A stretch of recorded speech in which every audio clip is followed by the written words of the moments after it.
botei os bullet points aqui para acabar não esquecendo de nenhum tema, né? Eu mandei o manual, o tutorial lá para vocês, mas eu vou fechar tudo, como é o primeiro dia, e vou abrir do zero para ver como que abre tudo antes de mais nada, e a gente volta para a aula em si. Então, vou fechar aqui. Beleza. Como é que deveria funcionar na máquina de vocês? Eu vou alterando a linguagem aqui, então desculpe quem já programa e quem já entende do assunto vai ficar for dummies no começo e a gente vai acelerando aos poucos. Bom, eu vou aqui no botão do Windows, tem várias formas de iniciar. A forma que eu prefiro, que eu acho que é o jeito certo, é você abrir esse Anaconda Prompt aqui. Eu botei lá no tutorialzinho. Então, se vocês quiserem fazendo junto comigo, seria legal. Vai abrir um terminal, uma tela preta. E aí a tela preta vai estar C, né, que é o disco, e o nome do usuário de vocês. Provavelmente esse aqui é o e-mail de vocês, @recover. Eu vou digitar Jupyter Lab. E aí alguns falaram que não funcionou. Então só vou mostrar o que abriria aqui, tá vendo? Ele roda umas coisas que ninguém precisa entender nada e abre uma tela. Essa tela é onde a gente vai trabalhar. Então, para quem não conseguiu, deveria abrir essa tela aqui. Eu vou voltar lá no prompt para derrubar. Vou dar um Ctrl C aqui, ó. Ctrl C, ele executa ele interrompe o processo. E aí ele abriu, mas eu vou voltar lá para o que a maioria das pessoas conseguiram usar. Então eu vou abrir de novo o Anaconda. Eu boto o botão do Windows, só que não aparece naquela tela, aparece na minha outra tela. Então eu tô abrindo o Anaconda. Tá aqui, ó. E vou escrever Jupyter Notebook. Eu já explico o que são essas coisas, mas é basicamente onde a gente vai passar os próximos 2 meses aqui. Esse é como se fosse o nosso Word, que é nosso editor de texto para código. Então ele vai abrir essa tela. Aí o que vocês vão fazer? Salvem o arquivo que eu passei no chat em qualquer lugar, pode ser no desktop, no downloads, onde vocês quiserem. O meu tá aqui, ó. Downloads, curso DS, né? DS de Ciência de Dados, S1, né? Da temporada 1, aula 1, E01. E aí eu coloquei nessas pastas, vocês podem botar na pasta que vocês quiserem. Eu vou abrir esse documento aqui, ó, aula 1 Python. E aí ele vai abrir uma janelinha do lado, é onde a gente vai trabalhar. Eita, nós. Tá meio lento aqui. A gente vai falar, sei lá, 25 minutos sobre um pouco de filosofia do curso e a gente para com esse negócio e vai pro curso de verdade. Beleza. Esse foi o último documento que eu mandei para vocês, mas vocês vão ver que ele vai mudar bastante durante a aula, a gente vai escrevendo juntos e no final eu mando de novo. Vocês estão mais ou menos na mesma página? Show. Eu vou fazer alguns combinados aqui com vocês. Nosso tempo vai ser muito curto, vocês vão perceber. Tem muita coisa para falar em pouco tempo. E aí talvez hoje e quinta-feira seja um pouco mais lento, mas a gente vai acabar acelerando muito. Então, primeiro ponto, é, vão ter muitas dúvidas, aí dá muito problema. Programar é basicamente a arte de jogar os problemas no Google lá e achar a solução. Vai dar muito problema, eu tenho certeza. Ele vai esquecer ponto, vai ter espaço a mais, indentação errada. E aí a dica é, usem a comunidade. A comunidade aqui somos nós, somos os, sei lá, 60 e poucas pessoas que estão aqui. Vão jogando as dúvidas no chat e aí quem tiver um pouco mais de familiaridade vai ajudando, vai empurrando quem sabe mais de estatística ajudando na estatística, quem sabe mais na programação ajudando na programação e assim por diante. Vão jogando. Se todo mundo tiver com problema, putz, aí puxa o áudio, pode falar, não tem regra nenhuma. Então chama, levanta a mão, Marcos, nada tá funcionando e a gente para e tenta ajudar por aqui. Mas como vai dar muito problema, talvez valha a pena a gente tentar resolver no chat antes. E aí vocês vão aprender que tem até uma forma certa de pesquisar os problemas no Google, porque acontece mesmo, faz parte dos primeiros passos. E demoram algum tempo, alguns meses, às vezes, para fugir desses primeiros passos. O grande problema da programação são os primeiros passos, os primeiros dias, quando você tem uma barreira da linguagem. E aí a gente vai superar essa barreira da linguagem ao longo dos próximas semanas aqui. E aí vocês vão estar preocupados em resolver os problemas com a programação. Então, acho que esse é um dos primeiros combinados aqui. Bom, vou falar muito rapidamente. Então, eu sou o Marco, eu sou Head de Analytics aqui na Recover. Eu estou aqui há 11 meses, cheguei em agosto do ano passado. Sou economista. Vocês vão ver que vão ter vários cientistas de dados de várias formações diferentes. Eu já vi advogado, educador físico, engenheiro elétrico, pô, tem de todas as formações. Cada um traz o seu próprio viés, né? Eu sou economista e eu trago um pouco da economia para a ciência de dados. Cada um puxa a sardinha para um lado. Então, a gente vai descobrir o que são essas coisas daqui a pouco. Bom, trabalhei a carreira inteira com dados, não tem muito segredo. Eu trabalho nessa parte de ciência mais preditiva, né, de machine learning, acho que desde 2016. Mas antes disso também era dados, analytics, essas coisas, sabe? Tinha outros nomes. Esse sou eu. É, eu sou pai, tenho 2 filhas, sou casado e, enfim, a gente vai conversando ao longo das próximas semanas. Esse curso, o que eu quis dizer como camadas aqui? Esse curso, eita nós, tá piorando. Spoiler. Esse curso, ele não vai ser um curso igual a gente teve na faculdade, sabe? Que as matérias começam e terminam em si mesmo. Então, lá na faculdade teve aula de cálculo, aí começa o cálculo básico, o cálculo avançado e acaba ali. Esse curso eu vou chamar, ele é parecido com a ideia de uma empresa ágil. Ele é feito em camadas. A gente vai começar e terminar os temas dentro das aulas. Aí, o que significa isso? Significa que hoje é aula de Python. Mas não é que o Python vai começar e terminar hoje, vai ter aula de Python no curso inteiro. Aliás, vai ter aula de Analytics no curso inteiro. A gente vai começar no Python porque precisa passar pelo básico. Mas hoje vai ter um Python básico e a gente vai fazer um Analytics com Python desde o começo. Só que aí a complexidade vai aumentando. Então imagina uma cebola e a gente vai tirando camada a camada. Então vai Analytics do começo ao final, praticamente em todas as aulas. Então a gente vai falar na quarta aula sobre análise de dados. E aí ali também vai estar tendo aula de Python. E a última aula também vai estar tendo aula de Python e cada vez mais avançado. Estou usando Python de exemplo porque hoje é aula de Python. Então não vai dar para ter muita coisa avançada hoje porque é a primeira aula. Mas a ideia é essa, né? Ir end-to-end em todas elas. Então por isso que eu estou chamando de camadas aqui. E até comentei, quem já conhece o assunto vai ficar bem, vai estranhar algumas coisas, porque eu não vou ser preciso. E não vou ser preciso de propósito. Por quê? Acho que a grande dificuldade de aprender as coisas novas é que cada área tem sua linguagem própria. E a linguagem atrapalha muito. Eu lembro, eu fiz economia. Eu lembro no curso de economia quando eu tive aula de finanças. Cara, os termos eram todos diferentes. Era a mesma ideia com termos diferentes. E o fato de usar termos diferentes dificultava muito o aprendizado. Depois que você pega que os termos são os mesmos, o que significa aqueles termos, o aprendizado acelera muito. Então, eu não vou ser preciso de propósito, então não se preocupem tanto com essa precisão, para ajudar a facilitar o aprendizado aqui. E para quem é o módulo 1, putz, é para a gente, né? É para todo mundo. É para quem realmente não conhece nada e está indo do zero. Mas talvez ele comece a ficar um pouco puxado se a gente fizer só o curso. Eu não acho que as pessoas vão ser aqui desenvolvedoras, não é esse o objetivo, mas acho que se você tiver como praticar um pouco em casa, ou melhor do que em casa, praticar um pouco no trabalho, é mais do que suficiente. E eu afirmo isso porque eu dei aula para centenas no plural de pessoas, muitas pessoas. Inclusive tem aluno meu antigo aqui na Recover. É possível você trabalhar com analytics, com data science, com Python, com esse tipo de treinamento. É bem, bem possível. A ideia não é formar desenvolvedores, a ideia não é nem formar cientistas de dados. A ideia é passar um overview do assunto para vocês enxergarem possibilidades no dia a dia de vocês. Então, putz, se você está no RH, vai ter um monte de possibilidade no RH. Se você está no jurídico, vai ter um monte de possibilidade no jurídico. Aqui é para, existe possibilidades e talvez vocês não estejam vendo essas possibilidades. Talvez vocês passem a ver agora.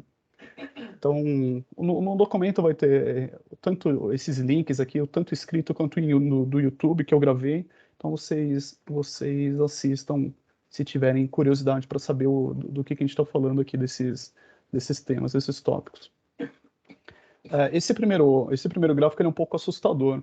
Ele fala de qual é a trilha de conhecimento de um cientista de dados, né? O que precisa aprender. Aí, talvez a grande mensagem que esteja aqui cara, não dá para aprender tudo isso, ninguém sabe tudo isso. Então, algumas pessoas vão ser mais fortes na parte de estatística, nessa parte azul, outras pessoas vão ser mais fortes nessa parte laranja, outras pessoas vão ser mais fortes na parte de desenvolvimento. Não, porra, de novo, não é para aprender tudo, nem deveria aprender tudo. Cada um vai ser forte de um lado e talvez vocês se encontrem em algumas dessas cores aqui, desses temas, que a gente vai descobrindo ao longo do treinamento. O que importa para a gente são as macrohabilidades. Então, isso aqui a gente precisa ter o básico das três. O que que é esse... Primeiro, o que que é esse diagrama, né? Esse diagrama é um diagrama famoso, ele chama de diagrama de Venn.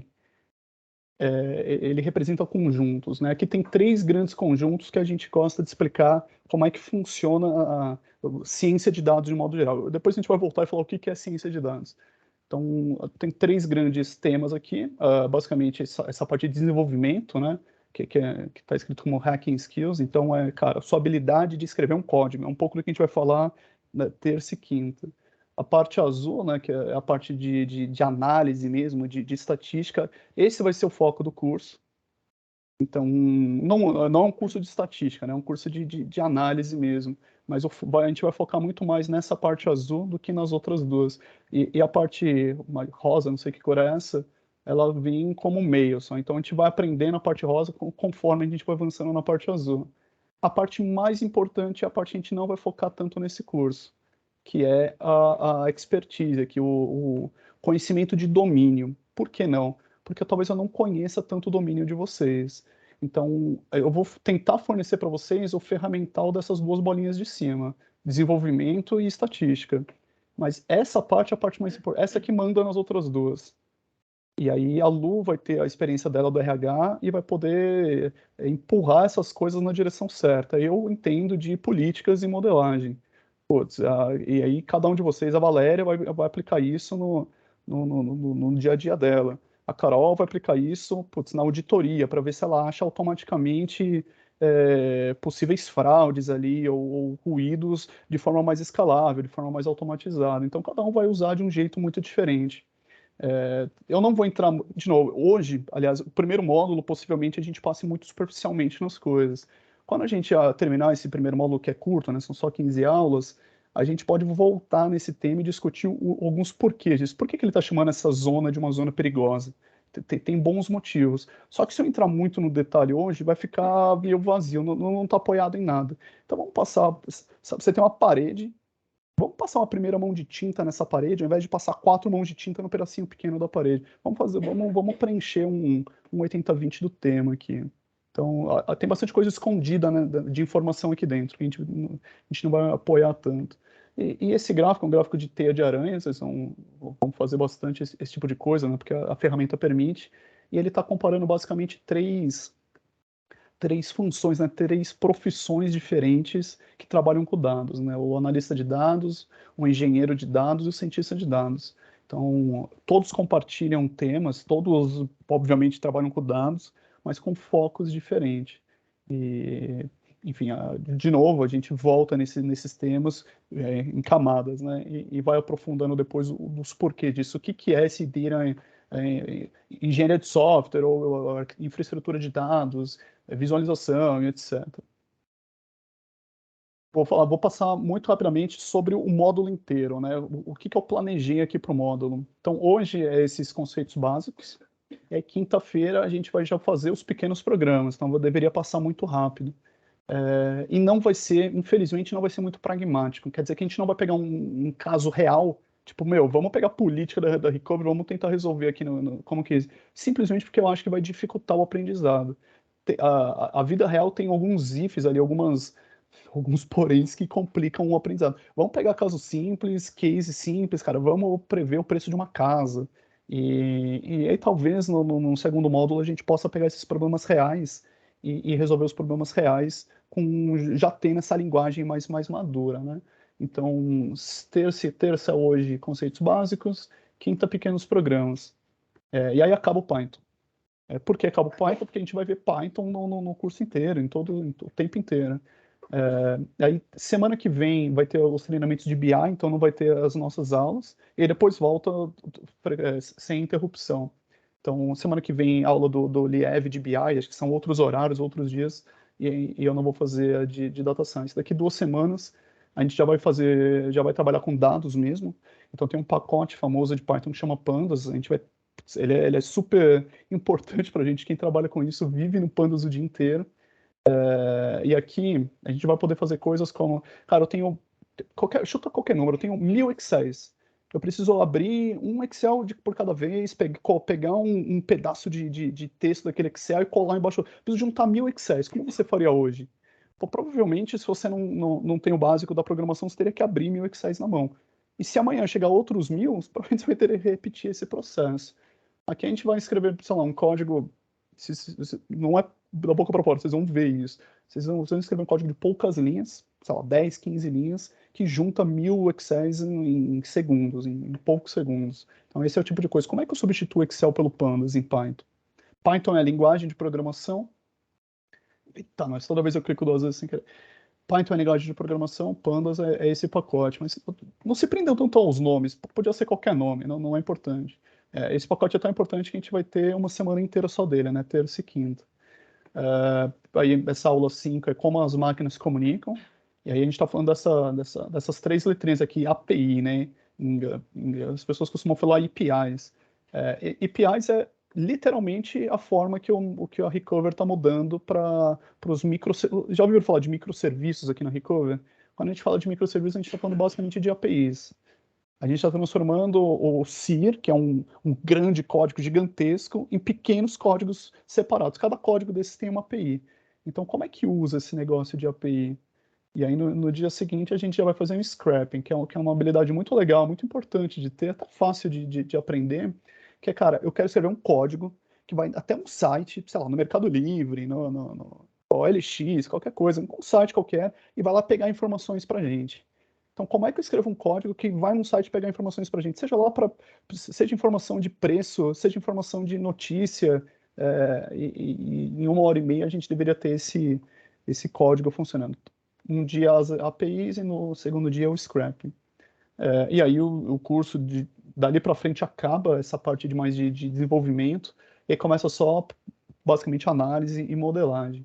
E aí vai ter a estatística, uma estatística mais básica, uma estatística mais avançada, né? A gente chama de regressão múltipla, e aí design de experimentos, né? Como é que eu posso confiar num experimento? Como é que eu posso analisar alguma coisa, algum efeito e ter confiança daquilo?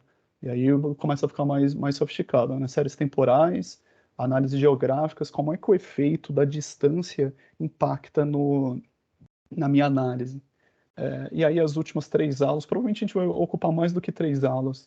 A gente faz a parte do machine learning, que eu acho que é a parte mais básica, mais simples. Como é que eu crio um algoritmo preditivo? Como é que eu meço a probabilidade de... A gente vai usar vários exemplos. Qual a probabilidade da pessoa sobreviver ao Titanic, é um case famoso? Qual a probabilidade de uma pessoa ter câncer? Qual a probabilidade geralmente são probabilidades, né? Qual a probabilidade do cliente fechar um acordo na Recover? Então, esses modelos preditivos, bom, a gente tem vários aqui na Recover, né? Eu estava vendo o Douglas agora há pouco, uma hora atrás. Quanto uma carteira vai recuperar para eu poder bidar a carteira? São algoritmos desse tipo aqui. Então, não é a parte mais importante, mas talvez seja a parte mais prática, que isso aqui é razoavelmente simples de fazer e entrega muito valor. Claro, eu preciso entender como várias variáveis impactam em uma probabilidade qualquer. Às vezes eu nem estou preocupado com prever qualquer coisa, prever uma probabilidade, por exemplo, mas eu estou preocupado como essas variáveis impactam essa probabilidade. E aí esse tipo de técnica aqui ajuda a entender como as variáveis interagem entre elas para explicar uma probabilidade. O caso do câncer é bem importante, né? Porque é legal prever a probabilidade, mas melhor ainda se a gente souber quais são os mecanismos, como é que é a idade, o fato da pessoa fumar ou não, o fato dela se alimentar como é que essas diferentes características das pessoas impactam na probabilidade. Será que é genético? Esse tipo de técnica pode ajudar a gente a elucidar um pouco disso. A estatística mais do que machine learning. Machine learning é a parte mais preditiva, mas esse é o escopo desse treinamento. Legal. Pessoal, podem perguntar, fiquem à vontade. Me ajuda a parar de falar. Bom, o curso de aula de hoje, né? Já falei um pouco do curso, falei um pouquinho da filosofia, então vou entrar mais um detalhe aqui e prometo que a gente já vai escrever código. Filosofia do curso. Então, o que é analytics e o que é esse negócio de ciência? Vou filosofar um pouquinho, então me dê essa licença. O que é esse negócio de ciência, né? O que é ciência de dados, que é escopo do curso? Basicamente, ciência, é, vou dar um passo para trás ainda. Várias pessoas dão vários significados diferentes. Para cada um que você perguntar, se você olhar no dicionário, vai ter uma coisa. Aí tem filósofos da ciência que têm suas próprias definições. Ciência, para a gente, é o que pode ser, na definição, eu vou botar no chat aqui, na definição do Popper, ciência, para a gente, é o que pode ser refutável. Então, o campo de estudo que a gente está tendo aqui, quando você fala com uma pessoa de ciência de dados, cara, o escopo dele, o campo de estudo dele é o que pode ser refutável. O que é esse negócio de ser refutável? Vou dar um exemplo. É, qual o melhor clube? Qual o melhor time de futebol? Esse não é um assunto que pode ser refutável, você não tem provas dessas coisas. Qual o melhor partido político? Esses temas de moral, de costume, de opinião, não são escopos da ciência. A estatística, essas técnicas de machine learning, esses negócios não faz parte desse escopo. E ser científico não significa ser melhor, tá? Ser científico só significa que pode ser refutável. Então, o campo da ciência estuda as coisas que podem ser refutáveis. O que pode ser refutável? Por exemplo, todo mundo deve lembrar lá do ensino médio, sei lá, Newton falando das três leis, lei da inércia. Aquelas coisas podem ser testadas. Se você testar, você vai colher dados e vai poder tentar refutar. Muito bem escrito esse artigo, viu, Matheus? Não, brincadeira. É o do chat aqui. Essas coisas que podem ser discutidas e refutáveis são campos da ciência, são campos do conhecimento científico. E olha que interessante, engenharia, acho que vários de vocês devem ser engenheiros. Engenharia não é ciência. Engenharia é a aplicação da ciência, né? Ciência para resolver problema. Mas eles não estão lá provando alguma coisa, tentando refutar uma hipótese. E aí, quando você tem ciência no nome, você está preocupado em refutar essas hipóteses. Então, é importante definir, porque tem muitos temas, cara, é bom ou ruim fumar? Putz, esse negócio de bom e ruim não é campo da ciência. A ciência pode falar, cara, fumar aumenta a probabilidade em X, dependendo do teu perfil de ter câncer. Agora, o quanto isso é bom ou ruim, o quanto você valoriza ou não, isso é outro escopo, sabe?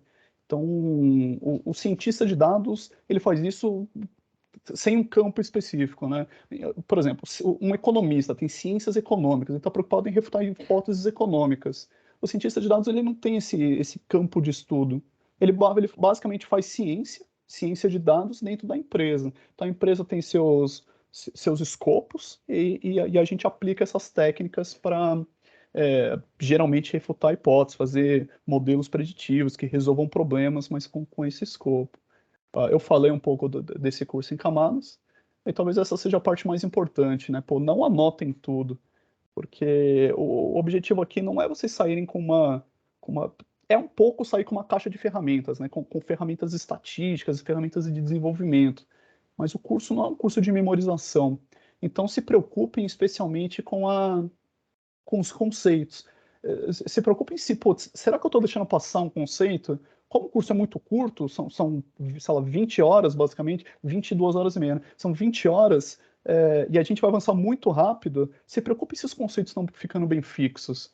Cara, não deixa passar um grande conceito, porque provavelmente eu vou usar esse conceito de apoio nas próximas. É muito construído. Então, não se preocupem em anotar tudo, cara, será que eu sei o significado daquela palavra? Zero importante, eu vou cometer os deslizes de abusar das palavras, mas se preocupe com os conceitos, com as ideias, porque aprender não é memorizar.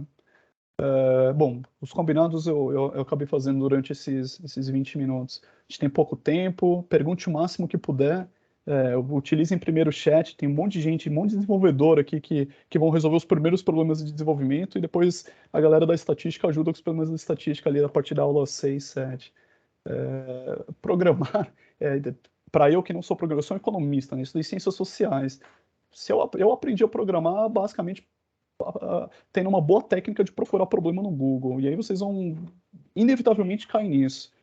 Quando escrever os primeiros programinhas, aqueles programas de 10 linhas, já vai dar um monte de erro, e aí vocês vão jogar no Google e tem que aprender, a gente vai fazer isso juntos. Tem que aprender a procurar os problemas lá. E aí tem até a ver por que a gente está escolhendo Python, por exemplo, que é a linguagem de programação. Basicamente, a gente escolheu Python porque Python é a linguagem mais popular da área. Não é porque ela é melhor, ela não é a melhor, ela é uma das mais lentas que existe. Quem desenvolve aqui, escreve em outras linguagens, não vou ficar usando nomes, né, mas tem outras linguagens muito melhores. Só que Python, além de ser mais fácil, é mais intuitivo, tem uma comunidade muito grande. Então, o tamanho da comunidade ajuda muito. A você, por exemplo, ter pessoas que já cometeram o mesmo erro que você no passado. Então, esse ponto é muito importante. E aí, o ponto óbvio, né? Esse curso ele não será suficiente, ele não é exaustivo. Ele é um empurrãozinho, ele dá um leve empurrão para você sair do zero ali. E aí, na minha opinião, cada um aprende de um jeito. Tem gente que é mais teórico, vai aprender no livro, tem gente que é mais pragmático e prefere resolver um problema para aprender. Eu sou insanamente pragmático para aprender. Então, se eu lesse um livro de Python, eu não ia entender nada. Até hoje, mesmo sabendo um pouco, eu acho que não faz muito sentido para mim. A dica que eu dou é, primeiro, aprendam como vocês aprendem, como cada um aqui, sabe, às vezes você vai pegar um livro teórico e vai tirar proveito dele. Aprendam como vocês aprendem e se forem parecido comigo, né, que aprende resolvendo problemas, pega um problema do trabalho, um problema real e usem esse tipo de técnica de código que a gente vai ver durante o curso para aprender. Bom, acabou. Agora vamos para a aula de verdade, né? Então, o que é uma linguagem de programação? Não vai ser nada teórico, né? A linguagem de programação é esse conjunto de instruções. A gente escreve vocês vão ver, são palavras mesmo, são códigos. A gente escreve esses códigos e o código é repetido infinitas vezes se a gente quiser pela máquina. Então, linguagem de programação é basicamente um conjunto de instruções, bem vazio, né? O que são IDEs, né? Porque o que a gente está usando aqui, onde esses textos estão escritos, é numa IDE. IDE é como se fosse o nosso Word. Ele é onde a gente escreve o código de programação. Por exemplo, eu vou abrir aqui o Anaconda. De novo, lá onde eu abri. Isso aqui poderia ser a nossa ideia. Eu poderia fazer o curso inteiro aqui. Seria meio feio. Eu vou escrever Python, e aí o Python está aberto. Eu vou escrever 1+1. Pronto. Eu estou usando o terminal como IDE. IDE é onde a gente escreve o nosso código, basicamente. E aqui ele está rodando Python. Mas é muito aqui, né? Então eu vou fazer lá que é mais bonitinho. E a IDE que a gente vai usar poderia ser no bloco de notas, poderia ser no terminal, poderia ser quase qualquer editor de... Eu não sei se o Word roda, mas se bobear deve rodar. Podia ser no Power BI, por exemplo. O Power BI roda. O Databricks, que vocês ouvem falar bastante, o Databricks também roda. Eu vou escolher o Jupyter Notebook, que é mais simples. E aí depois tem uma argumentação um pouco mais robusta do que essa dos porquês, mas por enquanto é porque é mais simples. Então, por que Python? Python é simples de aprender, ele parece muito com você escrevendo em inglês, ele não parece um Matrix, né, que tem um monte de coisa estranha, ele é intuitivo, mas ele não é uma boa linguagem, é uma linguagem lenta, uma linguagem com um monte de defeitos. Mas para a gente é muito mais do que suficiente. E por que o Jupyter Notebook? Porque é mais fácil, porque é melhor para uma pessoa que está começar com uma coisa mais visual, e o Jupyter Notebook é muito visual. Então, não vou comparar com outros 1000 IDEs e cada um vai ter uma preferência. Vocês vão ter que confiar em mim nesse caso. Python e linguagem de programação de um modo geral, vocês vão perceber, é muito simples, muito, muito simples. São poucas regras muito simples. E aí, sabe o xadrez? Pô, quantos tipos de peça tem o xadrez? Torre, rei, rainha, cavalo, bispo e peão. São só 6 peças. Com 6 peças combinadas, vocês têm milhares, sei lá, milhões, um número gigantesco de possibilidades. Python vai ser muito parecido, porque são poucas regras muito simples. Você tem os ifs, você tem o for e meia dúzia de tipo de dados. Aí você combina coisas super simples e as possibilidades são infinitas. Você pode escrever um software, você pode escrever a política de testes da Recover, você pode escrever o modelo de precificação da Recover com essa meia dúzia de regras super simples. Não é assim, dá para complicar, mas são poucas regras e as regras são muito, muito simples. Não sei quantas regras são, mas o que a gente vai passar aqui hoje cobre quase tudo. Você tem loopings, você tem tipos de variável e você tem os ifs. E aí você começa a combinar isso e deixar mais sofisticado. Legal. Aqui só um argumento rápido. E esse gráfico é novo para mim, porque o Python está em primeiro agora, e é a primeira vez que eu vejo ele em primeiro. Isso aqui é a lista, né, um gráfico de popularidade das linguagens. Tem um monte de linguagem, por exemplo, que eu muito me engane, tem uns desenvolvedores aqui. A maior parte de códigos da Recover, do time de desenvolvimento, é feito em C Sharp, né? Quem está aqui? Acho que o Fedato está aqui, tem uma galera, tem bastante gente de desenvolvimento. E é uma linguagem super performática, super boa, igual Java também, roda super rápido e tudo mais. Eu comecei a dar aula mais ou menos aqui em 2017, acho que para 2018. E aí eu tinha que ficar falando que Python era só a quarta linguagem mais popular, né? Hoje é a número um, olha que bizarro. E não é a linguagem mais rápida, mas eu acho que tem tantas vantagens, a comunidade é tão grande, tem tanta vantagem que, mesmo sendo uma linguagem lenta, é a linguagem mais popular hoje. E aí, só para vocês saberem, né? Vocês lembram desse case aqui? Desse caso que aconteceu nos Estados Unidos, acho que foi em 2019. Essa imagem que está aqui na tela dela é a primeira foto de um buraco negro. Então, buraco negro é uma teoria antiga, lá, Einstein, sei lá, 100 anos atrás, e eles bolaram essa teoria, falaram, cara, deveria existir alguma coisa assim. Esse aqui é um código em Python, e engraçado que é em NumPy, é um pacote que a gente vai usar sem ser essa semana ou na próxima. Uma coisa que vai ser do nosso dia a dia, está escrevendo um código em Python, provavelmente deve ser alguma dessas IDEs que a gente usa também, desses editores de código que a gente usa. Isso aqui lembra muito um pacote que vocês vão ver de plotagem, que é o Matplotlib. Então, tá aqui, a pessoa que conseguiu plotar o buraco negro, a coisa mais avançada do planeta, usou, sei lá, centenas de teras de dados, está aqui, usando as mesmas coisas que a gente vai ver no curso. Então, é uma linguagem muito de ponta. Google, Netflix, Spotify tem Python como linguagem, como primeira linguagem de programação para análise. Então, cara, é realmente assim, é o que há de melhor. Não é porque é mais simples, não. Mais simples é um plus. E a IDE, o Jupyter Notebook é essa tela. Vocês vão ver que tem algumas vantagens ali. Acabou. Eu gastei mais do que 30 minutos. Agora talvez fique menos tempo para a gente falar de código. Mas tem a segunda aula. Tem quinta-feira. Como é que funciona esse tal desse Jupyter Notebook, né? Cada célula dessa, cada linha dessa, a gente chama de uma célula. Então, quando eu rodo um código em Python, por exemplo, eu vou rodar o número 1 aqui, eu vou digitar o número 1 e dar um Shift Enter. Quando eu rodei isso, o que eu faço é que a célula ela tem um escopo que começa e termina nela mesma. Significa que é como se cada célula fosse um programa individual. Então, eu rodo uma célula, ele salva aqui o número, ele salva, não, ele imprime, né? A gente chama de print, ele printa o número 1. Então, num código normal seria isso, print 1, né? E aí acabou o escopo dela. Agora, o que vocês vão ver é que as linhas de a ordem não importa tanto aqui. Ao contrário, a ordem, né, física, a ordem que a gente está enxergando faz pouca diferença. Isso pode confundir um pouco. O que importa, na verdade, é a ordem desses números aqui.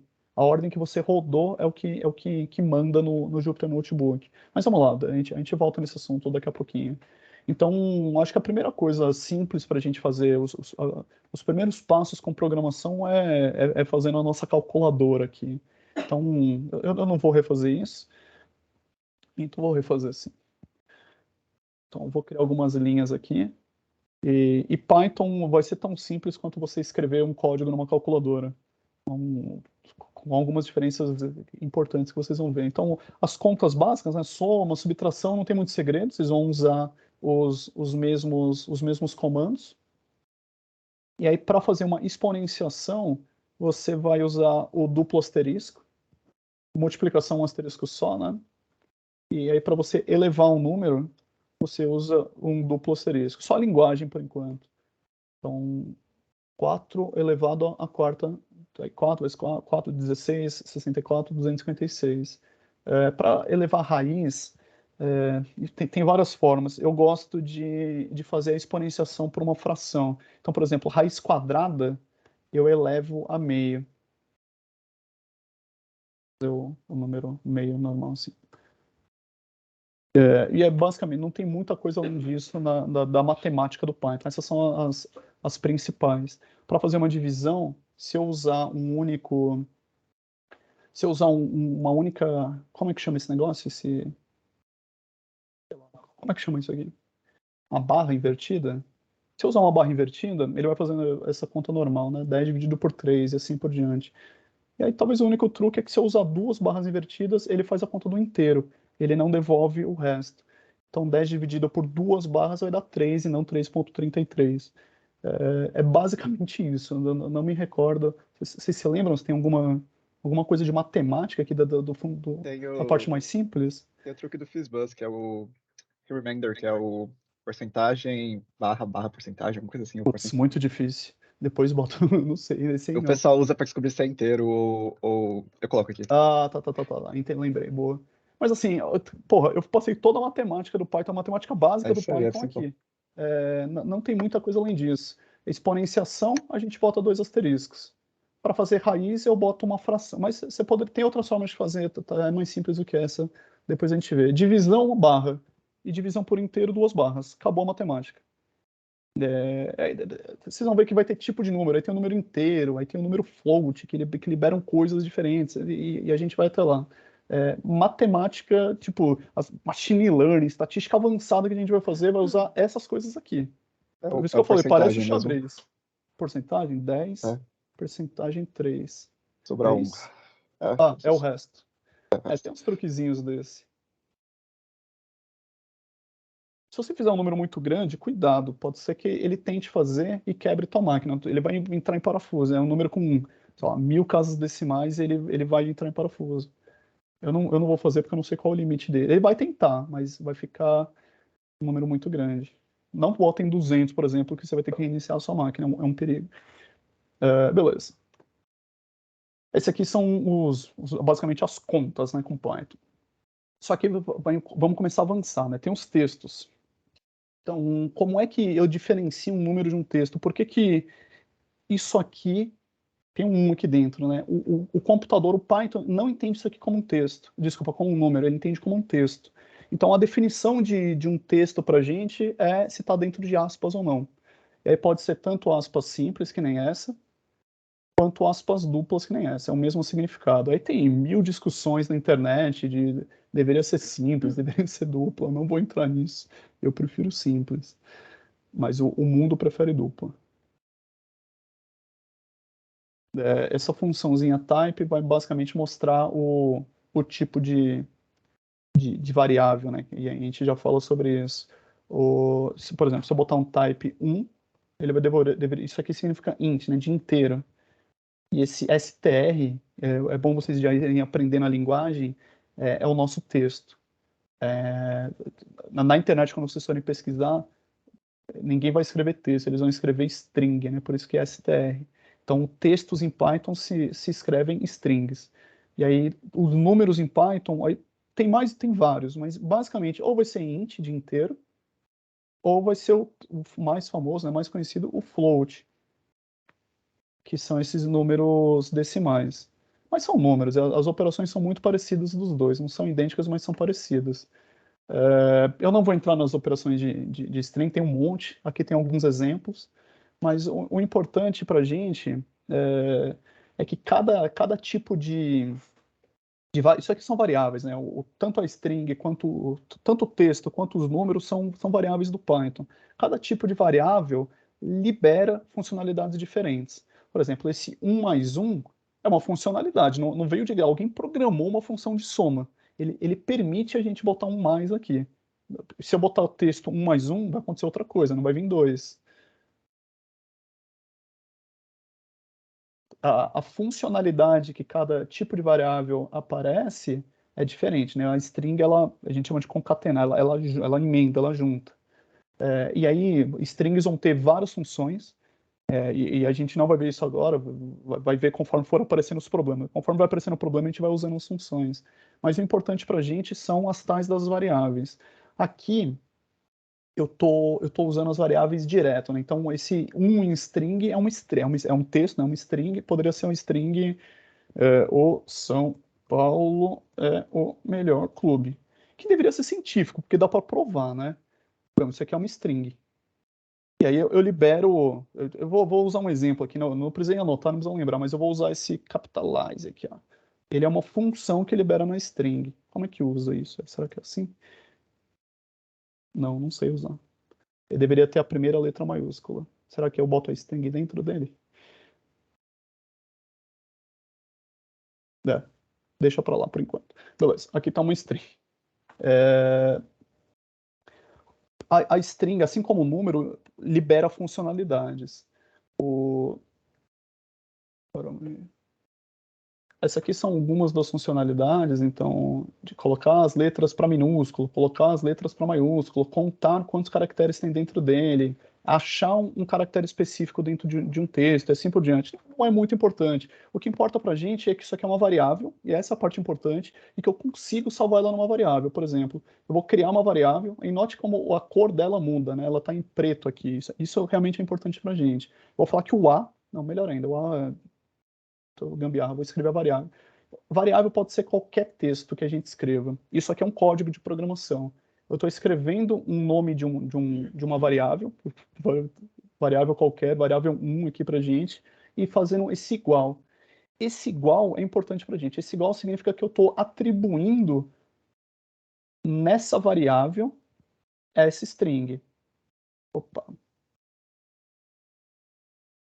Aqui, ó. Então, a variável, né, que é o texto que eu escrevi, ela tem dentro dela essa string. Esse texto, né? String e texto são as mesmas coisas. Então, eu posso fazer assim, olha, vou chamar de var para resumir a variável. var1 é igual a 10. A var2, var2 é igual a, sei lá, que número qualquer, 20. Assim como eu poderia fazer conta com os números, e talvez seja a grande graça do Python, eu consigo fazer conta com as variáveis.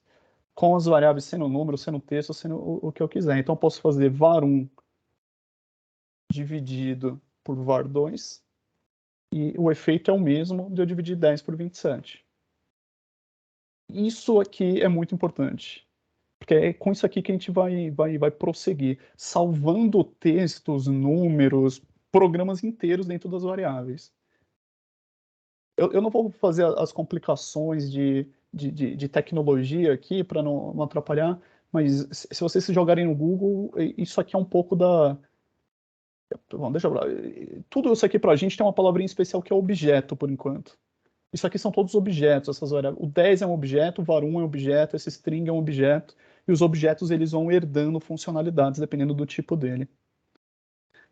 Tem um objeto muito especial para a gente, que são as listas. Então, assim como tem textos e números, é basicamente o último tipo. E tem outros tipos, mas são complicações desses três primeiros. Por exemplo, tem tipos de listas mais complicadas, mais simples, mas ainda assim são formas de listas de dados. Então, para a gente, uma lista é básica. O que define uma lista, para simplificar? Ela é definida por esses colchetes aqui, olha. Se ela tivesse esses colchetes, para a gente é uma lista. Então, eu vou criar uma variável que chama lista, tudo bem? E vou colocar esse colchetes dentro. Vou abrir e fechar o colchete. Abriu e fechou o colchetes, virou uma lista. Vamos ver. Agora eu vou usar aquela técnicazinha do Python type para ver o que é uma lista, né? A variável list. Tá vendo? O tipo de variável é o list, é uma lista para gente. Isso aqui a gente vai usar muito listas, né? Porque o conjunto de dados nada mais são do que formas diferentes de listas para gente. Então, os funcionários da Recover, a média de aproveitamento da eFix. No final são listas complicadas, mas o fato de ser uma lista libera funcionalidades. Assim como o texto libera funcionalidades, eu poderia pegar essa variável texto e deixa eu ver se ele libera para mim aqui quais são as funcionalidades. Ó, ai, cacete. Uma das vantagens da ideia do Jupyter Notebook é essas funcionalidades aqui. Olha, tem uma porrada de coisa para gente usar. Cada tipo de variável libera suas próprias funcionalidades. Counting e tudo mais. Deixa eu ver o que isso aqui faz. Não sei usar. Como é que usa isso? É um método, Marco, você tem que abrir e fechar parênteses para chamar. Eu abri e fechei a primeira vez. Precisa de algum parâmetro. Usa Capitalize mesmo, que funciona, não precisa chamar. Eu usei, não funcionou. Capitalize. Você escreveu, acho que sem o Z, né? É com Z. Isso é uma extensão legal, porque depende do inglês americano ou do inglês. Gente, vocês vão ver, vai dar erro o tempo inteiro, vida real. É isso que acontece muito. Esse Z e S confunde muita gente, porque depende. O capitalize com S também tá certo. Mas depende do inglês americano ou do inglês. Eu não sei se vocês viram a diferença aqui, mas basicamente esse S era maiúsculo, esse P era maiúsculo, e ele não deixou em maiúsculo. Não é tão importante isso agora, depois a gente volta. Eu pensei que ia acontecer ao contrário, Carlinhos. Mas beleza. Cada tipo de variável libera suas próprias funcionalidades. E a lista libera funcionalidades interessantes para a gente. A lista só é legal quando ela tem coisa dentro, né? Então vamos ao nosso exemplo de lista aqui. Botei alguns números dentro. E aí a gente tem funcionalidades que só liberam de novo numa lista. Se eu der um len em um número, o que vai acontecer? Provavelmente algum erro. Um erro. Porque o int, né, o número 1 é um inteiro, é o tipo de dados. Ele não tem essa funcionalidade aqui, o len. Ele já falou o que é o len. Eu acho que uma string vai ter o len. Tá. Pô, Marcos, sugestão aqui. Procura Ah, no Google o que o string count faz e mostra como é a nossa vida, tipo, normalmente. Uma pesquisa rápida pra você entender. Porque isso é muito dia a dia. Eu mexo é com Python verdade. faz 3, 4 anos e eu procuro, tipo, direto as coisas no Google. Então, você vai achar É o tempo rapidão aqui. inteiro, é o tempo inteiro. O que você quer que eu procure? Não, procura aqui que Qual, você tava em dúvida como count funciona. Aí procura é, string count qual Python, por count, exemplo. string, é isso que a gente faz o dia inteiro. String, É. E é count. normal, assim. Vocês não. No começo você vai ter mais, claro, que você vai ter coisa que você Precisa não lembra. memorizar essas coisas, só precisa ver Exato. que existe e Aí você procura procurar. isso, clica no primeiro, normalmente. Aí você dá uma olhada, né? O que a pessoa tá tentando mostrar. Ele, assim, olha, Ah, olha que legal, um código aqui. Ele pegou esse message, essa variável, e atribuiu uma string. E aí, o que ele está fazendo? Ele está usando, né, o print, que a gente não precisa se preocupar tanto com print, porque o notebook printa sozinho. Mas ele está falando assim, olha, pega a variável messenger, que é esse texto longo, e conta, e dá um count em quantos P's acontecem lá dentro. Ele falando, olha, tem basicamente 4 P's dentro dessa string, desse texto longo. Isso a gente faz recorrentemente, muitas horas por dia, o tempo inteiro. É porque não precisa ficar memorizando como que as funções funcionam. Então, voltar para cá. Algumas funções são tão usadas que a gente acaba aprendendo depois de alguns anos. Tipo o len. O len é uma função legal para a gente, que ele mostra basicamente quantos. É um count, né? Mas é um count de quantos elementos tem numa lista. Então, aqui tem quantos? 1, 2, 3, 4, 5, 6. Tem 6 números. Se eu der um len na lista em si, vou colar a lista aqui dentro, deveria devolver 6. Mas se eu usar a variável, o efeito deveria ser idêntico, né? Porque para o Python é exatamente a mesma coisa. O que ele está fazendo por baixo dos panos é colar a lista no lugar. Colocar a lista, ou colocar o elemento aqui, deveria ser idêntico, tem que ser o mesmo resultado. Curiosamente, a variável o nome vai começar a ser ruim, vocês vão começar a entender por que os nomes são importantes. Eu vou trocar esse nome aqui, olha, texto. E aí eu vou colocar len no texto agora. O que o len faz em uma string é um pouco diferente, né? Ele não considera que são elementos, mas ele conta quantos caracteres tem lá dentro daquela string grande. E aqui espaços, até acho que troca de linha ele considera como um elemento.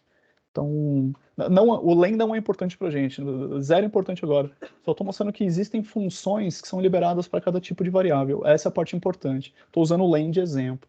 E tem outros, por exemplo, soma de uma lista a gente faz com esse sum aqui. Então eu passo a lista para ele, ele soma elemento a elemento e devolve.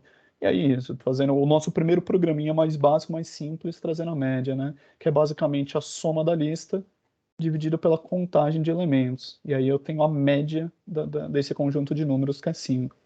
Completamente inútil, mas ajuda a gente a entender como usar as variáveis, né? Eu usei duas funções, uma operação de divisão, que a gente tinha visto nos números, outra função de contagem, e aí eu salvei tudo isso numa variável. Então, olha, o soma e o count aqui, o length, né, o tamanho, são funções, os dois recebem lista, que é uma variável que tem uma série de números. E aí começa a ficar mais complicado, porque uma coisa vai herdando a outra, e a gente já está usando funções com a conta matemática e salvando numa variável que chama média. E aí o que a gente vai fazer de agora em diante é vai usando esses conhecimentos, de novo, é que nem um xadrez, são coisas muito simples, textos, números e meia dúzia de conta, e a gente começa a combinar essas coisas e vai se apoiando nessas coisas simples, e aí da média, a gente vai começar a fazer médias mais sofisticadas, médias ponderadas e assim por diante, usando isso. Mas, bom, vamos lá, vamos fazer uma pausa aqui. Tô vendo rostinhos já confusos. Como é que tá até aqui, pessoal? Tá muito rápido? Vocês já conheciam isso? É muito parecido com o Excel? Me conta um pouco o sentimento aqui. Não tá entendendo nada. Mas parecia Matrix, muito código. Como é que tá, Lu? Eu entendi a lógica, Marcos, então A tá tudo lógica, certo. vamos entender a lógica. Esse É negócio do isso. len, da lista, não é importante. Importante é a lógica. Daí para frente eu fazer igual, aí eu vou ter que dar uma treinada, mas eu entendi a lógica de Mas que você você tem fez Google no tudo seu aí. computador, né? Com certeza, Ah, então não, é. então tá tudo bem, ufa. Se não tiver Google, aí temos um problema, porque aí nem eu consigo fazê-lo. Vamos Perfeito, tô assistir seguindo o aqui. vídeo de novo. Oi? É isso, com certeza, também será necessário. Ah, mas aí vem na velocidade 2. Isso. Talvez na 1, hein, Marcos, mas tá tudo certo. Ai, meu Deus. Não, pra Alguém mim tá tá ótimo, entendendo? gente. Eu não sei o que o pessoal tá achando. Por enquanto, eu tô acompanhando aqui. Pessoal, me dê um feedback. Ô, Marcos, Valéria. uma pergunta. Oi, oi. É a Ângela aqui. Essa linguagem que você está apresentando é a mesma usada no Java, no C Sharp, ou é algo totalmente diferente? É totalmente diferente. O Totalmente, né? Tá, Java é uma linguagem, o C Sharp é outra linguagem, e o Python é outra linguagem. tá. Mas Python é a melhor delas. São E melhor, programações, mas é cada a uma tem melhor sua opinião. linguagem, né? Cada um tem sua linguagem. Não dá para Sim, reaproveitar esses códigos. Tá, mas assim entendi. como eu diria que assim como português parece com espanhol e inglês parece com alemão, elas têm Uhum. famílias, assim, você Tem, aprende umas, meio que você migra fácil para as outras também. E algumas são né? mais parecidas que outras entre elas. Então não é Beleza. totalmente, tipo, muito provavelmente eu não manjo de Java, mas eles devem inventar um outro nome para soma. Provavelmente é soma lá também. Então algumas coisas meio Uhum. que você conhece uma linguagem, você conhece outra. Sim, não, beleza. Justo. Tem grandes grupos, né? Por exemplo, essa aqui é o grande grupo das linguagens orientadas a objetos, seja lá o que significa isso. Então tem um monte de linguagens que são orientadas a objetos que é fácil de migrar de uma para outra. Aí tem outro grande grupo que são as linguagens funcionais. E aí é uma loucura, aí se conversa um Esse eu pouco sou menos fã. do que isso. Aí tem grandes grupos.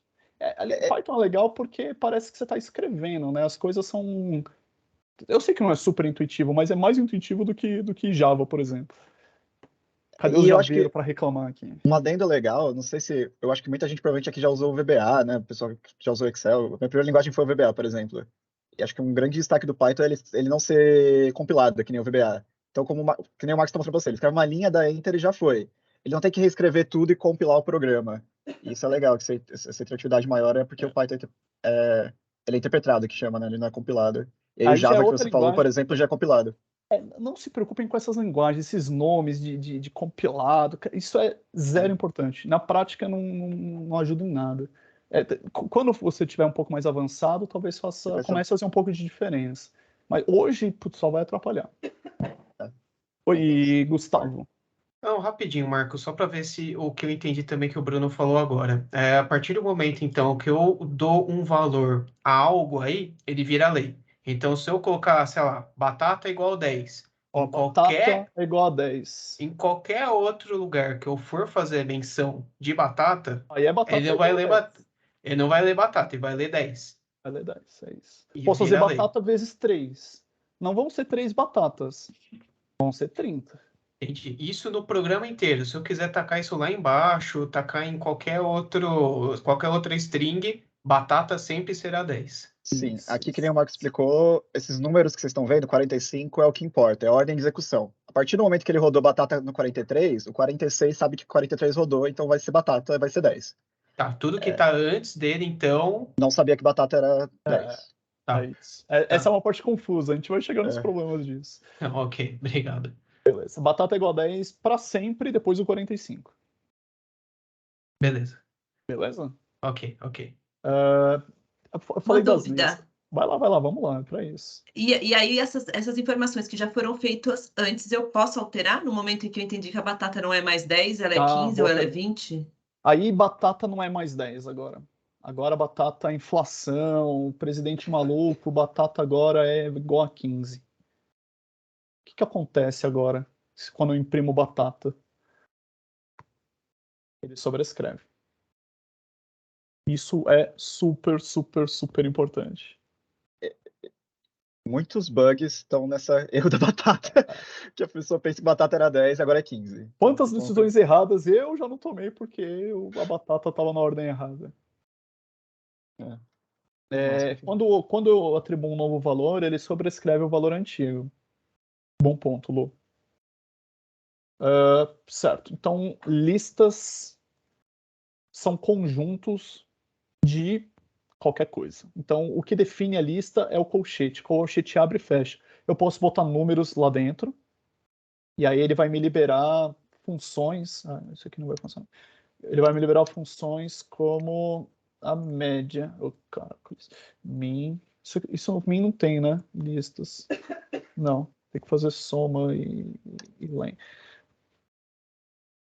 Soma da lista. O problema é que a lista ela não recebe só um tipo de dado, ela pode receber outros tipos de dado.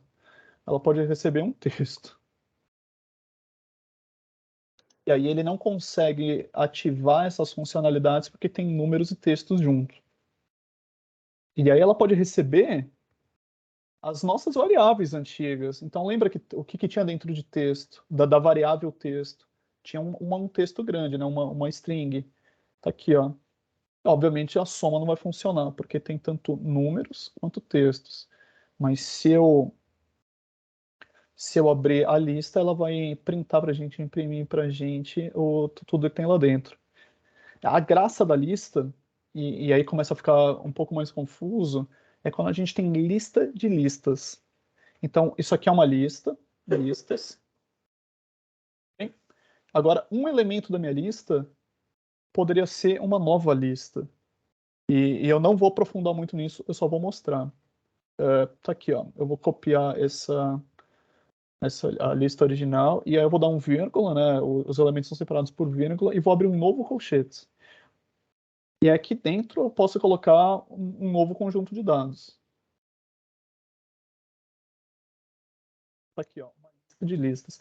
Não se preocupem com as funções, não se preocupem com os códigos, se preocupem só com a ideia. Tipos de variável, a gente só viu 3 tipos de variável: números, textos e listas.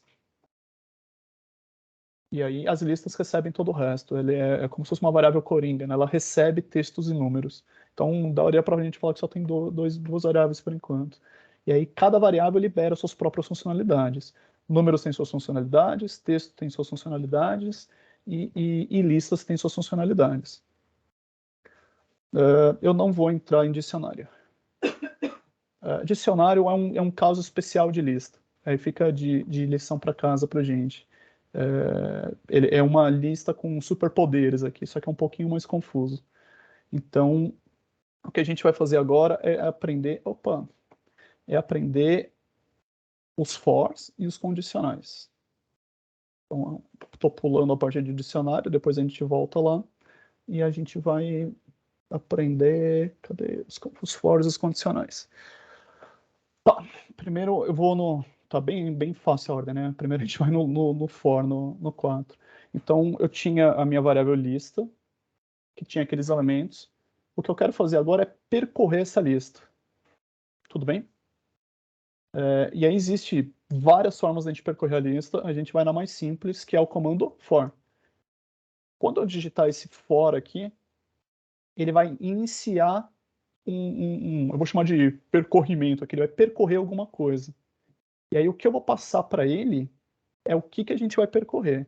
Então, a primeira coisa que eu vou fazer é falar assim, legal, quando você percorrer, eu estou imaginando que eu vou percorrer essa lista aqui, deixa eu imprimir a lista em cima. Lista. Percorrer essa lista, eu quero que você vá colocando o valor de cada elemento em uma variável. Tudo bem? Então eu vou escrever a sintaxe é como é que a funcionalidade como é o jeitão da funcionalidade para a gente escrever. Então, a sintaxe de um for é assim, começa com for, é obrigatório, e aí a gente coloca o nome de uma variável qualquer, pode ser qualquer coisa, poderia ser a letra A, mas poderia ser batata também, poderia ser qualquer coisa, é o nome de uma variável. Eu vou botar do jeito que a gente costuma escrever em programação, que é um X. Mas podia ser qualquer texto aqui.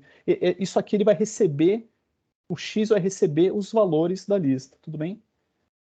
For X em... Putz, faz tanto tempo que eu não faço isso que eu vou errar coisas simples. Então, essa aqui é a sintaxe. É essa mesmo, Carlinhos? Confirma? É isso. Opa, tava buscando o Anaconda Navigator aqui para passar no chat. Opa. 2 pontos. Então, a sintaxe é essa. Eu vou digitar um for, eu vou colocar uma variável qualquer. Isso aqui é tão pouco importante que eu não precisaria nem colocar nada. Eu poderia botar um underline aqui, que funcionaria. Mas aí eu não estou salvando cada elemento da lista em uma variável. Então, eu só vou botar a variável para a gente poder ver o for passando. E a sintaxe tem esse in. O in é obrigatório, não tem opção. Então, o que é obrigatório? O for e o in. E o 2 pontos também é obrigatório. E aí, o que eu vou botar depois do in, a regra é, essa coisa que vem depois do in precisa ser uma coisa iterável. O que é uma coisa iterável? É qualquer coisa que o for consiga percorrer. Não é só uma lista que ele consegue percorrer. Ele consegue percorrer um monte de coisa. Por exemplo, ele consegue, assim, curiosidade, zero importante, ele consegue percorrer um texto. E aí, se eu mandar ele percorrer um texto, ele vai acabar, em cada X do texto vai ser um caractere.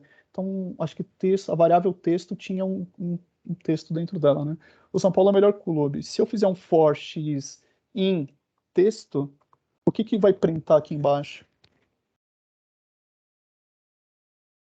Cada um dos caracteres, né? Cada caractere, ele vai passar pelo primeiro caractere, o for, número 1, o O. E aí ele vai dar um O aqui. Aí o segundo caractere é o espaço. Aí ele vai printar um espaço. E assim por diante. Quer ver? Porque tanto o texto quanto uma lista são elementos, né? São objetos iteráveis. Então é basicamente assim que a gente faz um looping. Isso é super, super, super usado. Legal. Vamos voltar aqui para a nossa lista. Curiosamente, nossa lista só tem pares. Legal, vamos começar a complicar um pouquinho. Tá muito... Quem aqui nunca viu programação? Podia fazer umas enquetes rápidas, né, para a gente conhecer o público. Como é que eu libero uma enquete rapidamente aqui? Levantem a mão aí no reações. O pessoal tá levantando a mãozinha aqui, Marcos. Vou dar 10 segundos. Quem nunca escreveu um código na vida? Caraca, muita gente. Fórmula Excel conta? Tá bom. Deixa eu pensar. Não conta. Não conta? Não. Discutível, hein? Não, depende. Até PROC-V não conta. Depois o PROC-V começa a contar. Então todo mundo levanta. Justo. É bastante gente. Pessoal, especialmente as pessoas que levantaram a mão que nunca viram programação. Tá dando para entender a ideia? Se eu falar para vocês que não tem muita coisa assim, dá para complicar muito. Mas vocês, com isso, vocês já conseguem fazer muita coisa. Se vocês pegarem o Jupyter e usarem essas contas básicas com listas um pouco mais sofisticadas, vocês resolvem muitos problemas, muitos problemas. Agora tem uma votação profissional aqui.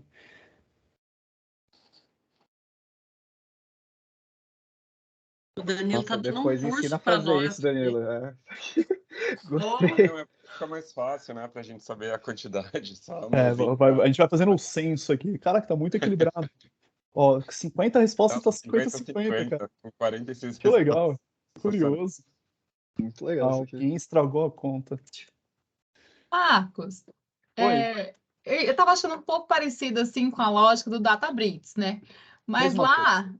a gente faz a fórmula e pesquisa. Você estava colocando a informação que você queria, né? Esse aqui no Python, assim, levando em consideração que é recovery, eu vou buscar os dados também, dá para puxar dentro de um DW, sabe? Dá. A gente vai fazer coisas muito mais legais do que isso. O que o Databricks faz, lembra que eu falei, tem grupos de linguagem de programação. Python é um grande grupo que eles chamam lá Já é de maior. orientado a objeto. Eu achei a lógica Databricks, parecida. ele usa um outro tipo de linguagem de programação que a gente fala que é uma linguagem de programação por exemplo. É como se você passasse um exemplo para a linguagem e falar, procura coisas mais ou menos assim. Aí ele vai lá e procura para você. É outro grande grupo de linguagem de programação. Só uma pimenta nesse assunto, muitas pessoas falam que aquilo não é uma linguagem de programação, porque, enfim, tem algumas palavras malucas lá, não é procedural. E aí tem, por exemplo, um PL, SQL, PL, SQL lá, que deixa aquele negócio mais robusto.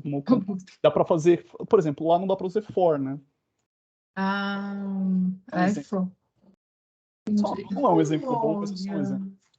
Entendi. Então aqui é mais ou menos a lógica, mas é muito mais aprofundado, né? Muito mais, dá para ir mais ao detalhe, né? Pegar mais informações, né? Aqui é mais. As possibilidades são maiores. São maiores, isso. Você vai ver, daqui 2 semanas a gente vai estar escrevendo um scrapping que vai na internet pegar coisas para você. E daqui 1 mês você vai estar escrevendo um modelo de machine learning. Nossa. Porque, bom, vocês vão entender os porquês. E aí, hoje a gente está na listinha aqui, então eu consigo percorrer uma lista com for. A sintaxe é meio feia, né? A primeira vez que você vê isso, fala, cara, por que isso? Então vamos destrinchar isso aqui e a gente vai para os condicionais. Então, for é obrigatório, o X não é obrigatório, mas é onde ele vai salvar cada um dos elementos. Se você quiser salvar, se quiser fazer alguma coisa. Ruim é... Oi, Carlinhos. Você passou por cima, mas eu acho que a pergunta é boa. Acho que isso acontece muito com quem está vindo de outra linguagem. No Python, o tabeamento do que você escreve também é importante. Então não é só os símbolos. Você ia chegar aí, desculpa, que acho que... É que eu pulei, tá escrito aqui, indentação. Indentação. Mas é super importante. Não, aliás, talvez seja uma das coisas mais importantes para o dia de hoje. É muito diferente para quem não veio da programação, né? Ou quem veio da programação que não tem indentação. Mas aí tá aqui, escopo. Eu pulei. Para poder focar na lista. Então, a lista é for, x, in, lista. E a lista pode ser a variável que tem os elementos da lista, mas poderia ser a nossa lista feita na mão mesmo, não tem problema. Vou percorrer essa nova lista aqui, certo? Aí tem 2 pontos. E aí o que o Carlinhos falou é o seguinte, eu não queria entrar muito no detalhe disso agora para deixar para o if, mas para eu printar esse elemento que está vindo de um for, o for é uma função que percorre uma lista. Podia percorrer outras coisas, está percorrendo uma lista agora. O que está dentro do escopo do for, e essa parte é um pouco confusa, então me dê essa licença, ele precisa estar dentro desse espaço aqui, olha. Tá vendo esse recuo? A gente chama isso de tab. Tab é o botão, eu não sei o quanto vocês usam tab talvez o time do jurídico use bastante tab, mas tab é o botão que fica em cima do caps lock, aquele que tem uma setinha para cada lado. Ele dá um recuo enorme. Eu uso muito o tab na programação porque por que é importante aqui? A gente vai voltar bastante nesse assunto. Por enquanto, ele só é importante porque se esse print estiver fora do tab, tá vendo que ele tá aqui, tá fora, não tá dentro do escopo do meu for. Então, se eu rodar esse código, o que vai acontecer? O for vai passar elemento por elemento, vai passar pelo 12, 13, vai chegar lá no 0 e não vai fazer nada. E aí ele vai terminar o for, ele vai percorrer todos os elementos da lista, e só no final, só depois que ele acabar de rodar isso aqui, ele vai imprimir, ele vai printar só o 0. Vamos ver o código me desmentir aqui, adoro quando acontece isso. Não está indentado. E aí é bom deixar claro também que é uma questão precisa. Não é que o todo para a esquerda não funciona. Só funciona o 2 espaços. Qualquer outro número de espaços que o Marcos tentar ali vai dar erro. Usem o tab, não usem os espaços. Se vocês puderem, porque isso, de vez em quando o seu editor está configurado para 4 espaços, você dá tab e sempre funciona. Se você vacila, você vai ter que lembrar quantos tabs você estava dando, e aí é complicado. Então, olha o que eu fiz aqui. Eu dei um for, x, tá igualzinho estava antes, só tem esse pass aqui para o código não quebrar. Só que o print, ao invés de estar indentado, né, ao invés de estar dentro do for, ele está fora do for, e isso faz toda a diferença. Aqui o que ele fez? Ele percorreu a nossa lista, chegou no último elemento, e aí acabou o for. Ele terminou de percorrer toda a lista. Quando ele acabou de percorrer a lista, ele vai rodar a segunda linha, que é o print. E aí o print, ele está printando, né? Ele está exibindo o X. E o X, ele recebeu todos esses valores. Só que ele só está printando o último valor, que é o valor que acabou de rodar o for. Ele acabou de percorrer toda a lista. Essa parte é um pouco confusa. A gente vai voltar várias vezes nela. Ficou mais ou menos claro essa parte? Existe um escopo do print. Quando eu coloco o print dentro do tab, tá aqui, ó, tá dentro. Ele tá dentro do for. Agora ele tá dentro. Se eu botar fora do tab, se eu não der esse recuo, ele tá fora do for. É isso. Certo? Tá, vamos para outra parte aqui. Condicionais. Eu acho que é a última parte já. Tem mais partes, mas são coisas que são usos das partes anteriores. De complicação de coisas novas acabou. São tipos de variáveis, fors e condicionais. Os loopings e os condicionais. Condicional não tem... Esse é mais parecido com Excel. Os condicionais é basicamente uma coisa é igual à outra, uma coisa é maior do que a outra, uma coisa é diferente da outra. É basicamente isso. Então a gente vai entender como é que compara essas coisas. Só que por que eu fiz o looping antes do condicional? Porque eu quero fazer isso dentro do looping. Então eu vou fazer fora primeiro o mais simples, depois eu vou botar o condicional dentro do looping, para a gente fazer qualquer comparação para aprender a técnica. Então, assim como o for tem essa sintaxe, for, variável, in, numa lista, 2 pontos, essa é a sintaxe. Tá vendo que quando eu dou enter, ele já vem indentado, né? Ele já vem com espaço. Porque é muito comum, muito automático você precisar botar alguma coisa dentro do for. Você não vai fazer um for para não botar nada lá dentro. Então, essa aqui é a sintaxe do for. O if, né, o condicional também tem uma sintaxe. Tem várias formas de fazer if. O que importa para a gente é essa aqui, olha. If, se, if, aí a gente vai fazer o nosso condicional. Então, se 1 for maior do que 2, fazer isso direto? Acho que eu posso, né? Você faz alguma coisa. Você fala, devolve true. Bom, true não vai ser print verdadeira.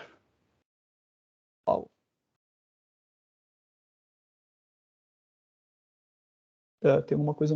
Beleza. Para a gente, a sintaxe assim, muito genérica é essa aqui. A gente bota uma condição. Se essa condição for verdadeira, ele vai executar o código que está dentro do escopo dela. Se essa condição for falsa, ele vai pular e não vai executar.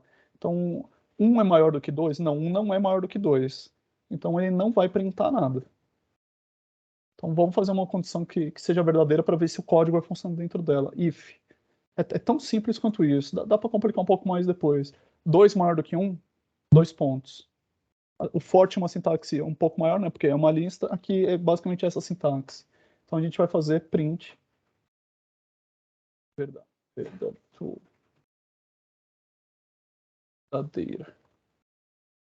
Então ele executou esse código. Ele checou, cara, essa condição é verdadeira? Não, não é verdade. O 2 é maior do que 1, não o contrário. Então não executa isso. E aí ele executou esse novo if aqui, essa nova condicional. O 2 é maior do que 1? Se sim, aí ele executa o código que está indentado. Poderia executar vários outros códigos aqui dentro. Print. Vou executar 4, verdadeiro. 1, 2, 3 e 4. 1, 2, 3 e 4. Quinto. E tá aqui dentro, o 0, vai. Aqui, né? A condição é verdadeira. Tudo que está dentro do escopo dela, ele imprime. A condição que é falsa, ele basicamente não executa lá o código. Isso é basicamente tudo que a gente tem de Python. Condicionais, loopings e tipos de variáveis. E daqui para frente a gente vai começar a combinar essas coisas de um jeito um pouco mais complicado.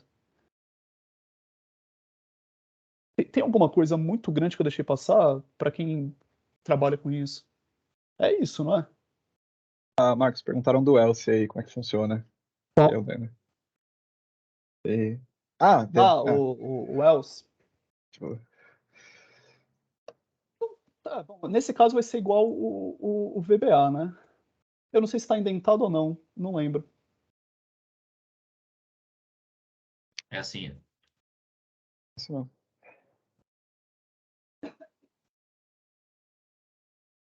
Só que aí você tem que fazer virar falso, né?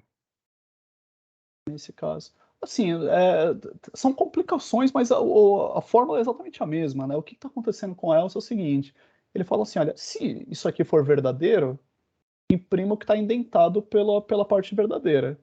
Se não for verdadeiro, faça outra coisa. Mas não é muito diferente de fazer um segundo if.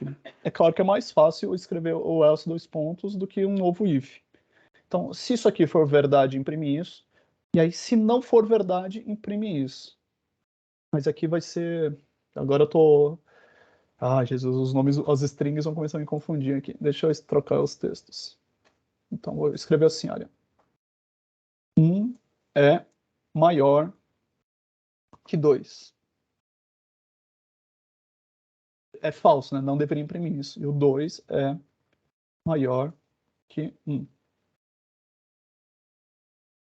Fiz a afirmação de baixo numa mesma função. Então tem um if. Se isso aqui for verdade, imprime o que está indentado. Se não, o else é o se não, imprime esse aqui. Mas note que é só uma complicaçãozinha a mais do caso anterior, não é uma coisa nova. O legal, e é importante lembrar disso, é que alguma coisa vai ser executada quando eu boto else. Então, ou isso aqui é verdade, ou é mentira, ou é falso. Não tem outra opção. Não tem um talvez, um mais ou menos. Nesse caso específico do maior. Ou é maior ou não é maior. Então, se for igual, por exemplo, ele vai cair no 2 é maior do que 1. Que talvez nem faça sentido, se fosse igual. Então, a função, né, a condição, e o else é o, putz, se não rolar o verdadeiro, imprime o não, basicamente, a negação da primeira. Parece pouca coisa, né? A gente falou 40 minutos sobre Python e, assim, eu não lembro de nada estrutural que a gente deixou passar. É basicamente isso. Só que a gente vai começar a complicar porque vai começar a combinar essas coisas. Ô Marcos, Foi. falou de operador lógico? Vixe, E Maria, ou, nem sei o que é isso. ou negação. Tá bom, vai, tem algumas complicações que eu deixei passar. Vamos lá, eu falei do maior ou menor, eu usei o exemplo, mas assim, a condição é essa. Aí tem, condições mais complicadas, por exemplo, será que isso aqui é igual ou é diferente? E aí o igual e diferente, ele tem uma sintaxe própria aqui. E talvez isso confunda um pouco no começo, especialmente para quem veio de outra linguagem de programação. Vocês viram quando a gente criou uma variável? Cadê as variáveis? Ó, tá vendo? Eu criei uma variável, aluno, e aí eu botei um tipo especial de lista aqui dentro, que não é com colchetes. E aí eu botei um igual, tá vendo? O igual em Python, ele atribui valor. Isso é importante memorizar, porque vai ser sempre assim, e confunde no começo. E aí, como é que eu comparo se isso aqui é igual a isso? Tá vendo que eu não estou atribuindo valor, eu estou comparando. Como é que eu comparo? Deixa eu ir lá na minha condicional aqui, ó. Comparo se o 10 é igual ao 3. Isso aqui não faz muito sentido, né? Quero comparar duas coisas para ver se elas são iguais ou não. A comparação em Python não é feita com um igual. Essa é uma parte chata, ela é feita com dois iguais. Não sei por que alguém sem criatividade pensou nisso e a gente herdou isso há 20 anos atrás quando pensaram no Python. Comparar duas coisas é feita com dois iguais e é a vida do Python, é assim até hoje. Então, se eu rodar isso, deveria devolver um falso, né? 10 não é igual a 3, mas 10 é igual a 10. Aí devolve um true. Então você está falando que o assignment operator no R é menos confuso, Deixa eu Marcos, ver é os isso? executados aqui. Dois iguais, ele compara. Um igual, ele atribui valor. Maior e menor, enfim, são sinais, né? Não tem muito segredo. Um único igual, ele atribui valor. E aí tem os operadores lógicos, eu acho que eu não vou entrar em e ou agora, Luiz. Eu vou esperar ter um problema que precise. Eu estou mais preocupado com if do que com Para quem quiser, tem o OR e tem o pipe, que na verdade não é nem pipe, né? O pipe é do Pandas, mas tem operadores lógicos que eu acho que não sei se vão agregar tanto enquanto a gente tiver esse problema. Eu prefiro ter um problema que precise deles para a gente poder usar. Deixa para um segundo momento. Minha parte acabou, agora eu vou usar a parte de vocês. Dado as coisas que a gente aprendeu aqui, e só vale quem levantou a mão lá, quem não veio da programação, que é metade do time. Como é que eu percorro essa lista? Essa lista aqui, ó, eu vou salvar essa lista numa variável. Como é que eu faria isso? Eu copio essa lista aqui em outra célula, né? Podia ser até na mesma célula. Vou colocar aqui, ó, números a comparar. Vai ser o nome da minha variável. Tá vendo que o nome de uma variável não pode ter espaço. Se eu der espaço, é como se fossem duas variáveis. O espaço encerra a variável no Python. Então, ó, números, eu botei um underline. Talvez uma outra forma que as pessoas usam é colocar tudo junto, assim, ó. Ou um A maiúsculo, ou um A minúsculo, sem os underlines. Vou colocar, podia ser qualquer coisa, podia ser batata. Então, eu vou colocar números a comparar nessa lista. E ao invés de percorrer a lista inteira, eu vou percorrer a própria string, tá vendo? Que, obviamente, tem que dar a mesma coisa. É a nossa batata, Gustavo. Agora, o que eu quero que vocês me ajudem, como é que eu vejo se esse número é par ou ímpar? E se for par, eu printo que ele é par. Se for ímpar, eu printo que ele é ímpar. Como é que eu faria isso?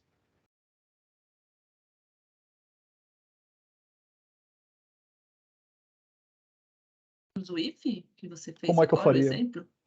Começa com o quê? Com for? O for tá aqui, O né? if que você fez. Você tá falando, Lô? Eu não eu falei, eu acho que faria com if. Só eu se não escuto. Você tá me ouvindo? Ai, desculpa, tá mutado aqui, Lô. Fala de novo. Não, eu coloquei, eu faria com if, pelo que você If, explicou. vamos lá. If, eu vou escrevendo, vai me falando a lógica. If, Aí if já o tá quê? querendo. If se for par, aí eu não sei se pode escrever par ou se tem que colocar o números pares, não sei. Com as coisas que a gente viu hoje. Quem ajuda a Lu aqui? Dá um help pra Lu que a gente precisa jantar. Isso, gente. Se o quê? Se o número. Até O escreveu no número é chat nosso aí a X, dica. né? Tem um percentual aqui, uma porcentagem, mas não sei se tem a ver. O percentagem a gente não explicou. É. Então, como é que a gente compara separa um ímpar? Bom, lá do ensino fundamental, a gente vai falar é fácil, né? O problema é escrever o código. Aí a gente precisa ver se tem resto ou não. Aí eu falei assim, olha, o pessoal explicou lá no começo, o percentual, ele faz a divisão e pega só o resto da divisão. Certo? Então, se eu fizer um percentual 2, esse negócio ou vai vir um zero, que aí o número é par, ou vai vir qualquer outro número, não tem que ser 1, porque é dividido por 2, que o número é ímpar.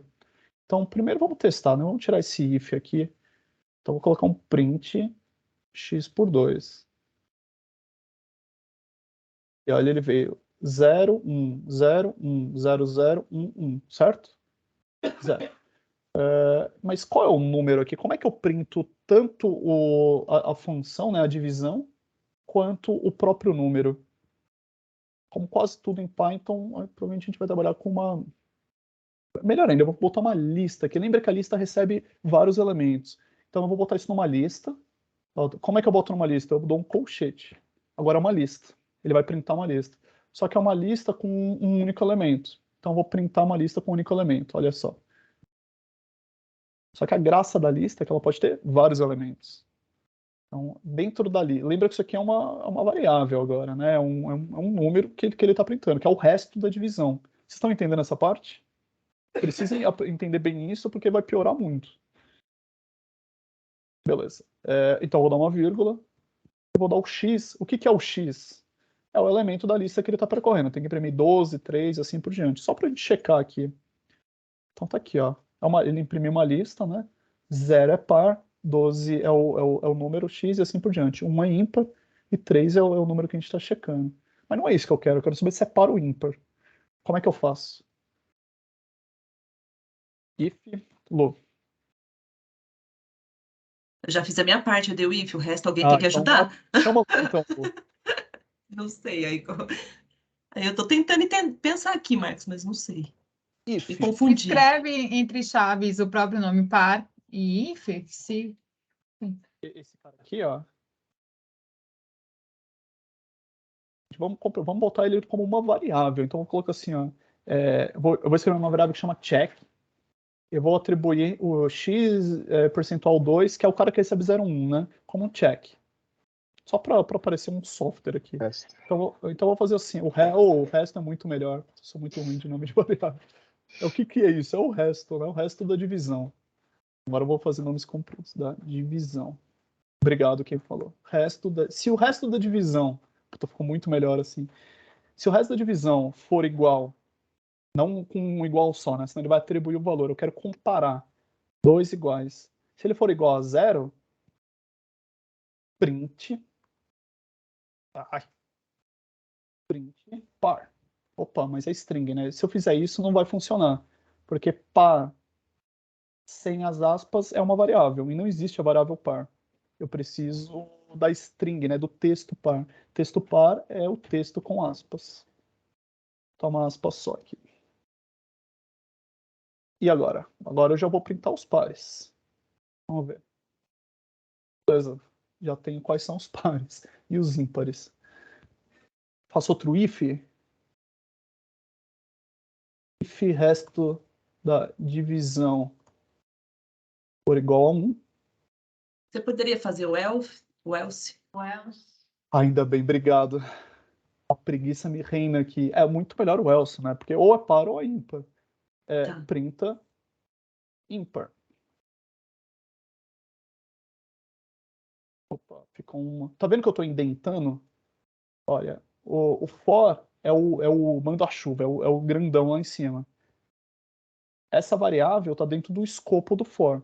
Então, ele vai percorrer isso aqui, o x. Essa variável aqui é o resto da divisão. E aí, o resto da divisão, quando ele passar pelo 12, vai ser 0. E aí ele vai percorrer.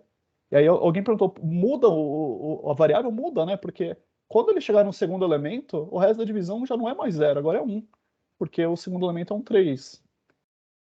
Então, ele vai sobrescrevendo. Eu estou reaproveitando a variável. Poderia, sei lá, criar uma variável para cada um. Então ele está, cada vez que o for passa pelo próximo elemento, o número vai sobrescrevendo. E aí, olha, eu fiz um if. O if também tem que ter indentar. O que eu faço quando essa condição for verdadeira? Precisa estar aqui dentro. Então, olha, tem uma indentação aqui e duas indentações aqui. Porque o if está dentro do for e o print está dentro do if.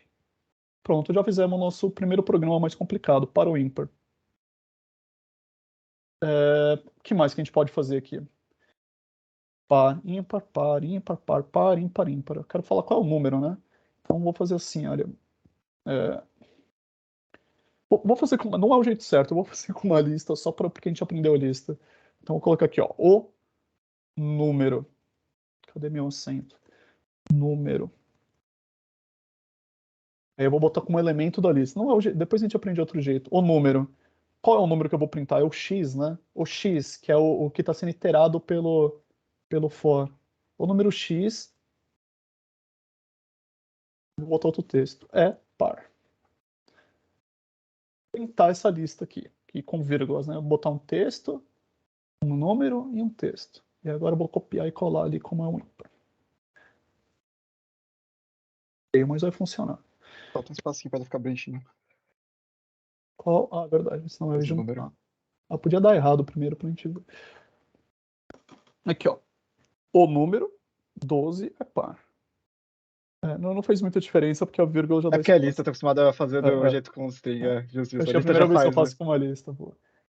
Justo. Cara, esse é o nosso primeiro programinha de hoje. Acho que usa quase tudo que a gente viu.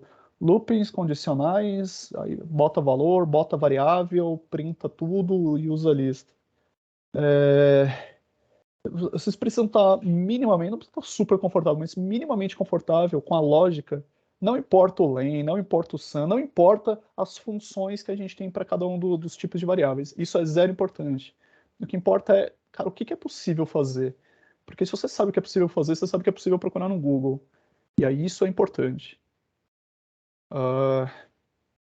Eu vou dar uma palhinha alguns poucos minutos do que a gente vai ver programas um pouco mais complicados. Mas não é para hoje. Então, acho que a abrangência de listas a gente viu. Aqui é uma outra forma de escrever fora, a gente não vai passar por isso, acho que não tem necessidade. Cadê o... esse aqui é o primeiro desafio aqui pra gente. Para quem programa, obviamente, não vai ter desafio nenhum, pelo menos não nesse. Então tem uma string qualquer aqui, aleatória. O desafio aqui é quantas letras tem de cada uma, né? Quantos As tem, quantos Bs tem, quantos Cs tem.